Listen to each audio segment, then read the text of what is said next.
علی کی ایک کنیز کا گھر حضرت ادریس نے دیکھا. کہا اچھا اگر آریتن مجھے اس گھر میں رہنے کی اجازت مل جائے گی؟ خدا سلامت رکھے. ملائکہ نے کہا اللہ سے پوچھ کے بتاتے ہیں. اللہ نے کہا اس گھر میں نہیں, دوسرا گھر دے دو.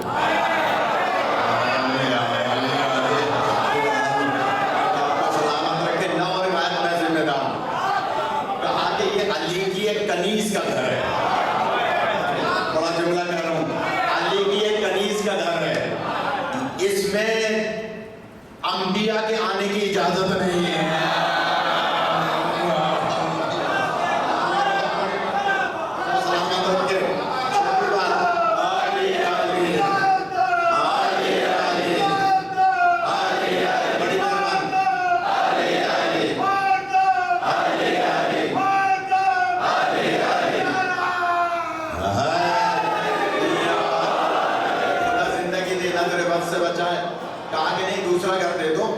یہ تو علی کی کنیز کا.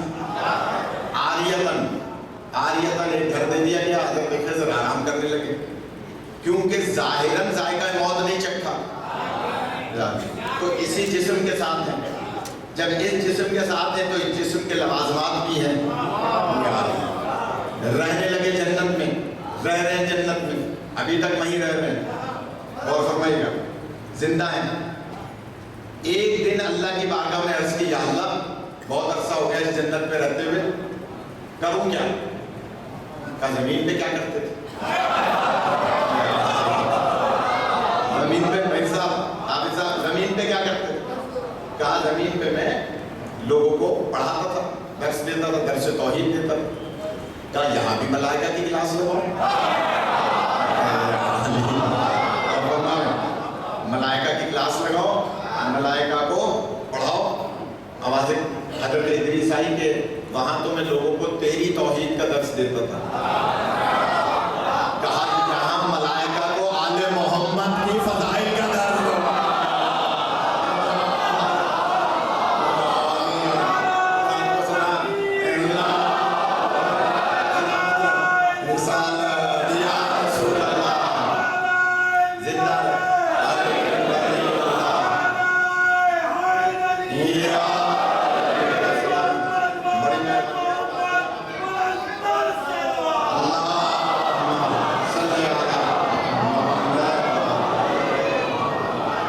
یہاں بھی درس دو.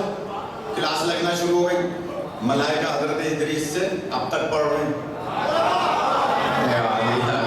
اور فرما رہے میں نے 4 کتابوں کے حوالے دیے, چاروں میں نہ ہو میں ذمہ دار ہوں, مگر گلدستہ میں نے بنایا ہے. کہیں سے ایک جملہ, کہیں سے ایک جملہ, کہیں سے ایک جملہ. تو کہا کہ درس تو ملائکہ اور کیا کرتے تھے؟ کب کپڑے سیتا تھا.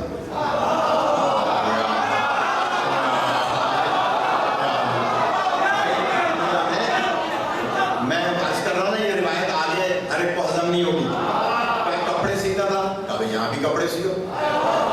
کہا کس کے کپڑے سیو؟ کہا علی کے محبوں کے کپڑے سیو.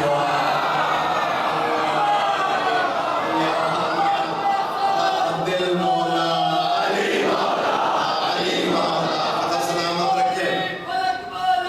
علی مولا, علی مولا, علی مولا, علی مولا.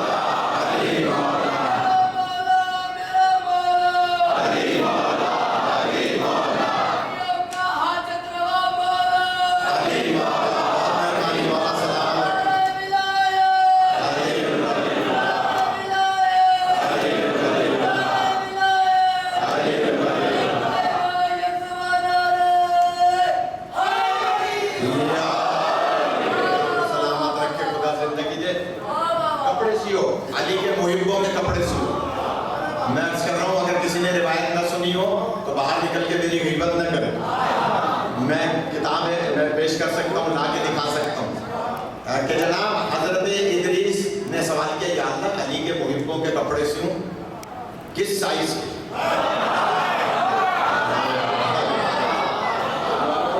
نہ ہو روایت میں عرض کر رہا ہوں قبلہ, کہا